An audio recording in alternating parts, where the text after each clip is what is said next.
আমরা ইতিমধ্যেই দেখতে পেয়েছি বিভিন্নভাবেই যেই ফ্যাসিবাদী পরাজিত শক্তি তাদেরকে পুনর্বাসন করার মতো বিভিন্ন কর্মসূচিও আমরা কিছু কিছু জায়গায় দেখতে পেয়েছি। এই বিষয়টি অবশ্যই যেহেতু আমরা ছাত্র জনতার অভ্যুত্থানের ভিত্তিতে গঠিত একটি সরকার, আমরা মনে করি বিচারের আগ পর্যন্ত, সম্পূর্ণ বিচার নিশ্চিত না হওয়া পর্যন্ত ফ্যাসিবাদীদের পুনর্বাসনের আর কোনো সুযোগ নেই। ফ্যাসিবাদী যেই রাজনৈতিক দল কিংবা রাজনৈতিক জোট বাংলাদেশে ফ্যাসিবাদ প্রতিষ্ঠা করেছিল, বিচারের সম্পূর্ণ বিচার না হওয়া পর্যন্ত তারা রাজনীতি করতে পারবে কি পারবে না এই প্রশ্নটা আমরা জনগণের কাছে ছেড়েছি।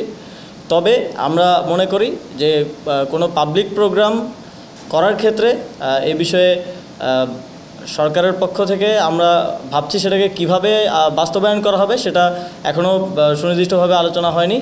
তবে আমরা এটাকে অবশ্যই নিরুৎসাহিত করব। সম্পূর্ণভাবে বিচার করার জন্য আপনারা জানেন সরকার ইতিমধ্যেই ব্যবস্থা নিয়েছে, আইন মন্ত্রণালয় এটা নিয়ে কাজ করছে। মানবতা বিরোধী অপরাধের হিসেবে তাদের বিচার নিশ্চিত করা হবে। এনজিওর কিস্তি প্রথমবার বিকাশ পেমেন্ট করলেই 20 টাকা ইনস্ট্যান্ট ক্যাশব্যাক।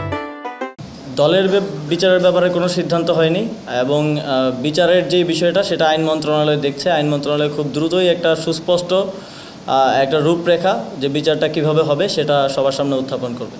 এই প্রশ্নটা দেশের জনগণ ডিসাইড করবে। যেহেতু একটি গণহত্যা আওয়ামী লীগ ঘটিয়েছে এই দেশে, সেই গণহত্যার দায় নিয়ে তারা কিভাবে ফিরবে বা তাদেরকে ফিরতে দেওয়া হবে কি না এটা জনগণ ডিসাইড করবে, এটা জনগণের সিদ্ধান্ত।